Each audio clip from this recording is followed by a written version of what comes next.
Hello बच्चों, welcome to SRB science. SRB science की quiz फटाफट सीरीज में आज हम लोग क्लास 12th का चैप्टर 4 रिप्रोडक्टिव हेल्थ का थर्ड क्विज करने वाले हैं। ठीक है, इसके पहले हम लोगों ने 2 क्विज ऑलरेडी लगा चुके हैं और उन सभी के जो लिंक हैं वो आपको नीचे डिस्क्रिप्शन बॉक्स में मिल जाएंगे। बच्चों, आप लोगों से एक रिक्वेस्ट है कि आप जब भी ये क्विज सीरीज लगाने बैठें तो आप अपने साथ एक पेन और कॉपी लेकर बैठें और जिस भी क्वेश्चन में आपको ज़रा सा भी डाउट होता है तो उसे आप नोट करें। उसके बाद उसको पढ़ें अपनी किताब से, अपने नोट से या फिर हमारे जो लेक्चर वीडियो हैं उनसे, और फिर दोबारा इस सीरीज़ को लगाएं ताकि आप लोगों को पता चले कि आप कहाँ गलती कर रहे थे और अपने आप को धीरे धीरे करके आप इम्प्रूव कीजिए। ठीक है, क्योंकि आपको एक भी क्वेश्चन मिस नहीं करना है। एटलीस्ट बायोलॉजी का हर एक क्वेश्चन आपको बनना चाहिए, हर एक टॉपिक आपका तैयार होना चाहिए। चलिए अब देखते हैं कि पहला क्वेश्चन क्या है हमारा चैप्टर नंबर 4 के थर्ड क्विज का। यहाँ पर क्वेश्चन नंबर 41 है, आइडेंटिफाई द कॉन्ट्रासेप्टिव डिवाइस। आपको नीचे एक इमेज दी हुई है कॉन्ट्रासेप्टिव डिवाइस की और आपको पहचानना है कि उसका नाम क्या है। तो आप लोगों को थोड़ा सा कन्फ्यूज़न होता होगा, जो भी टी शेप की दिखती है उसे आप कॉपर टी बोल सकते हैं। ठीक है, तो ऐसा बिल्कुल नहीं है। कॉपर रिलीजिंग जो भी डिवाइसेस होती हैं उसमें कॉपर होना ज़रूरी है। ठीक है, कॉपर यहाँ पर कॉइल के जैसे लिपटी होगी तभी वो कॉपर टी या कॉपर 7 कहलाएगी। इसके अलावा वो यदि टी शेप की है तो उसे हम बोलेंगे क्या, प्रोजेस्टर्स या LNG-20 जो कि हार्मोन रिलीजिंग होती है। तो ये जो डिवाइस है ये है प्रोजेस्टर्स, ठीक है, जो कि हार्मोन रिलीज करती है। तो आप ध्यान रखिएगा, LNG-20 और प्रोजेस्टर्स एक जैसे दिखेंगे, उसमें प्लास्टिक की बॉडी होगी और कॉपर नहीं होगा। ठीक, चलिए अब आगे चलते हैं, क्वेश्चन नंबर 42 को करते हैं। यहाँ पर है, what is the full form of ART। बहुत इजी क्वेश्चन है। ART का फुल फॉर्म क्या होता है? Option A, assisted reproductive technologies, B, artificial reproductive technologies, C, automatic reproductive technologies, D, none of the above. तो जो ART टर्म यूज़ होता है वो हम यूज़ करते हैं असिस्टेड रिप्रोडक्टिव टेक्नोलॉजीज के लिए। मतलब option A is correct for question number 42। इसके बाद देखिए अगला क्वेश्चन है question number 43, collection of the male and female gamete and induce to form zygote under simulate condition in the laboratory is called. मतलब laboratory में male और female gamete को collect करके जो जायगोट बनाया जाता है उसे क्या कहते हैं? Option A ZIFT, B IVF, C ART, D GIFT। तो इस प्रोसेस को हम बोलते हैं IVF, इन विट्रो फर्टिलाइजेशन। जब मेल गैमीट और फीमेल गैमीट को लैब में रख करके क्या बनाया जाता है, उससे जायगोट बनाया जाता है बॉडी के बाहर, तो उसे बोलते हैं हम इन विट्रो फर्टिलाइजेशन। यानी कि क्वेश्चन नंबर 3 का करेक्ट आंसर होगा ऑप्शन बी। चलिए आगे देखिए, आगे है आपका क्वेश्चन नंबर 44। यहाँ पर आपसे पूछा गया है, early embryo with up to 8 blastomere. ध्यान दीजिएगा, 8 blastomere is transferred into the fallopian tube is called. मतलब अर्ली एम्ब्रियो, ठीक, अर्ली एम्ब्रियो जिसमें 8 से 16 सेल होती हैं उसको हम ट्रांसफ़र करते हैं कहाँ पर? फैलोपियन ट्यूब पर। तो उसे क्या कहा जाता है? Option A ZIFT, B IVF, C ART, D GIFT। तो 8 सेल्ड स्टेज या 8 ब्लास्टोमियर वाले एम्ब्रियो को हम जब ट्रांसफ़र करते हैं तो उसे करते हैं हम कहाँ पर? फैलोपियन ट्यूब में। ठीक है, तो इसीलिए उसका नाम होता है ZIFT, zygote intra fallopian tube transfer. ठीक है, चलो अब क्वेश्चन नंबर 44 के लिए करेक्ट आंसर हो गया ए। ये वाला क्वेश्चन आपका आया हुआ है, इंपॉर्टेंट है, नोट कर लेना। Which one is not included in ART?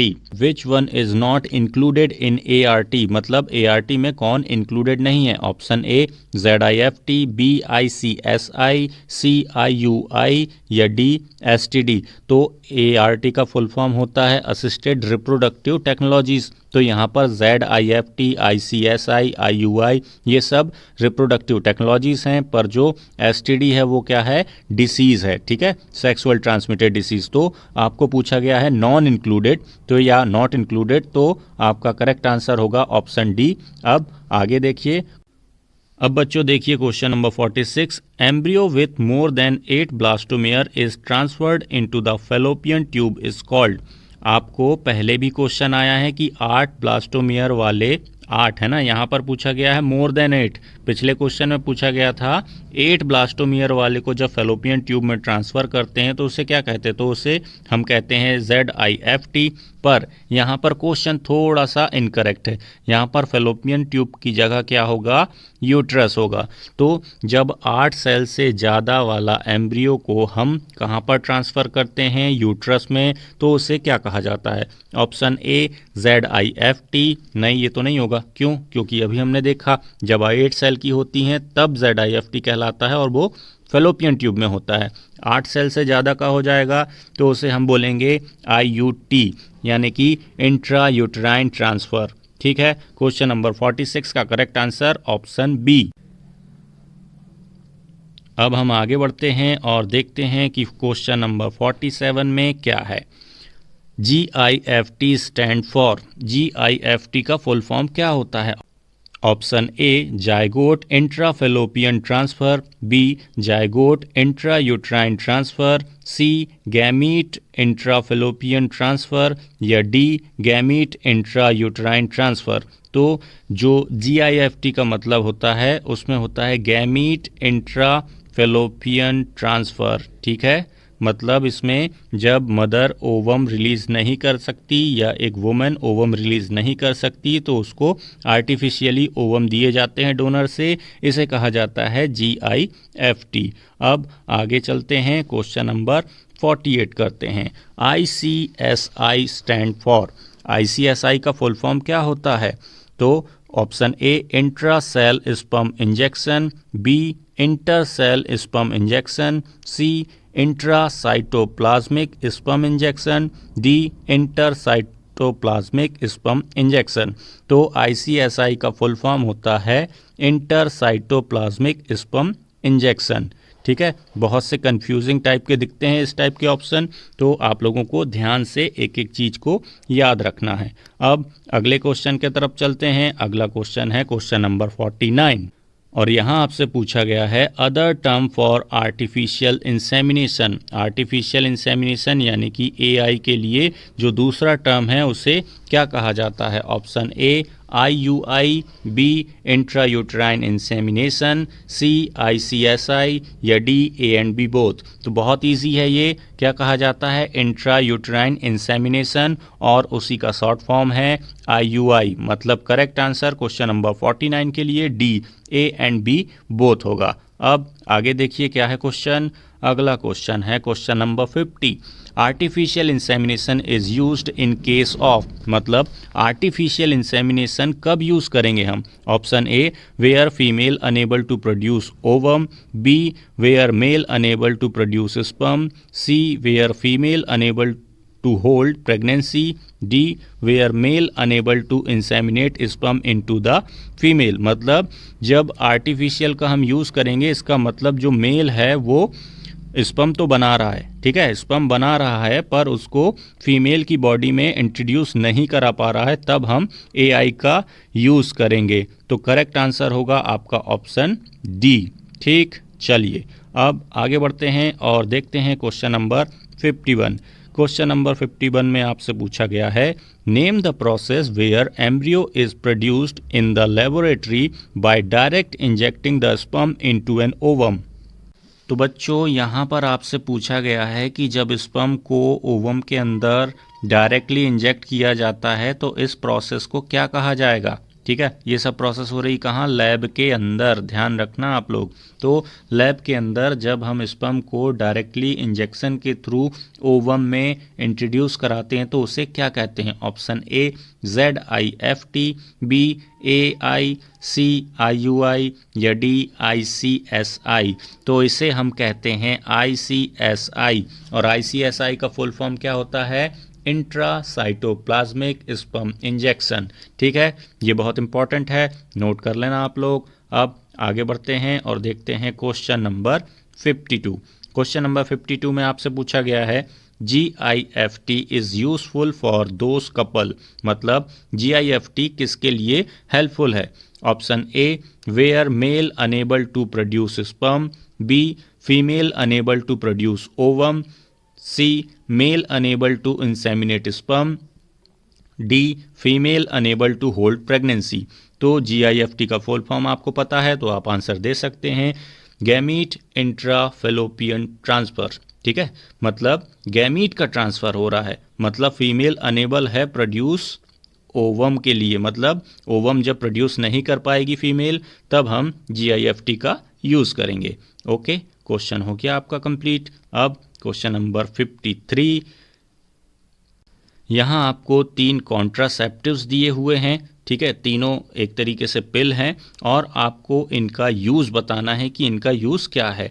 पहले में देखिए आपको सहेली नाम दिख रहा होगा, तो ये जो सहेली नाम की टैबलेट होती है इसका यूज़ हम कब करते हैं, सप्ताह में 1 बार। ठीक है, दूसरा आपको माला डी दी हुई है, इसका यूज़ करते हैं हम महीने में 21 डेज, यानी कि ये डेली टैबलेट्स कहलाती हैं। सहेली कहलाती है वीकली टैबलेट्स, माला डी कहलाएगी डेली टैबलेट्स। उसके बाद आई पिल दी हुई है और ये आई पिल जो होती है ये एमरजेंसी पिल होती है। ठीक है, इसे केवल एमरजेंसी में खाया जाता है 72 घंटों के अंदर। अब आगे चलते हैं, अगला क्वेश्चन फिर से देखिए डायग्रामेटिक है।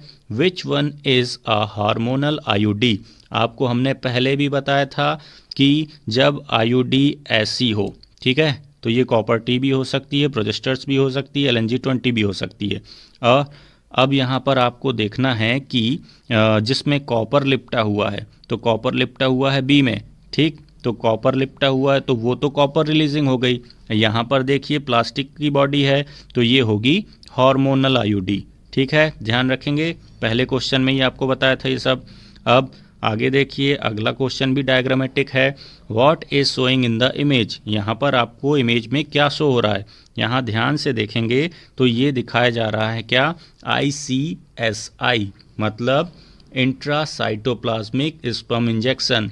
इंजेक्शन के थ्रू स्पर्म को एंटर कराया जा रहा है ओवम के साइटोप्लाज्म में। ठीक है, तो ये क्या है, ICSI।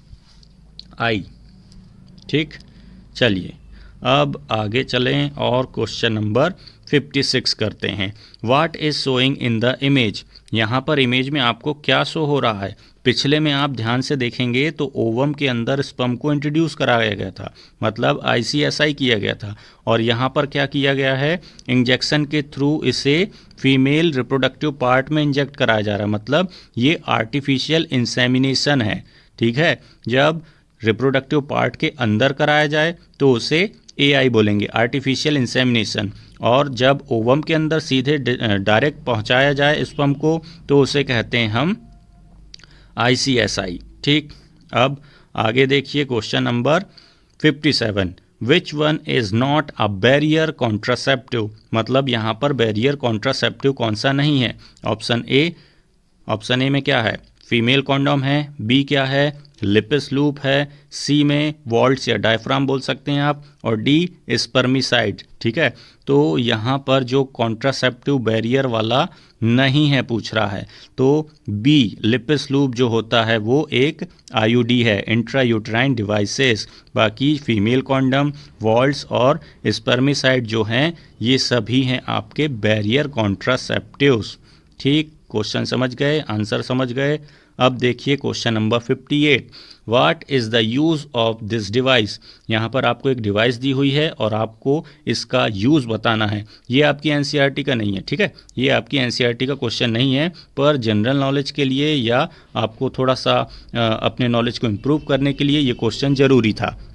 तो बच्चों यहाँ पर जो आपको डिवाइस दिखाई जा रही है इसे हम कहते हैं प्रेगनेंसी टेस्ट किट। मतलब इसमें क्या होता है कि जो फीमेल जिसको शक होता है या जिसको ऐसा लगता है कि मैं प्रेग्नेंट हूँ तो वो अपनी यूरिन की कुछ ड्रॉप्स जो होती हैं यहाँ पर ड्रॉप करती हैं, और उसके बाद इस जो स्ट्रिप होती है, यहाँ पर जो स्ट्रिप या कलर आपको दिखाई दे रहे हैं ना, वहाँ पर डार्क कलर से स्ट्रिप बन जाती है। तो ये किसकी वजह से होता है, है, ये होता है आपका HCG हार्मोन की वजह से। जो भी लेडी या वुमेन या गर्ल प्रेग्नेंट होती है या जायगोट बन जाता है उसकी बॉडी में, तो उसका जो यूरिन होता है उसमें HCG हार्मोन रिलीज होने लगता है और उसी हार्मोन को आइडेंटिफाई करके यहाँ पर रेड कलर से डार्क सिग्नल्स या लाइन बन जाती हैं, जिससे पता चल जाता है कि प्रेगनेंसी है या नहीं है। ठीक है, चलिए तो क्वेश्चन नंबर 59 की तरफ चलते हैं। Name the device which is contraceptive device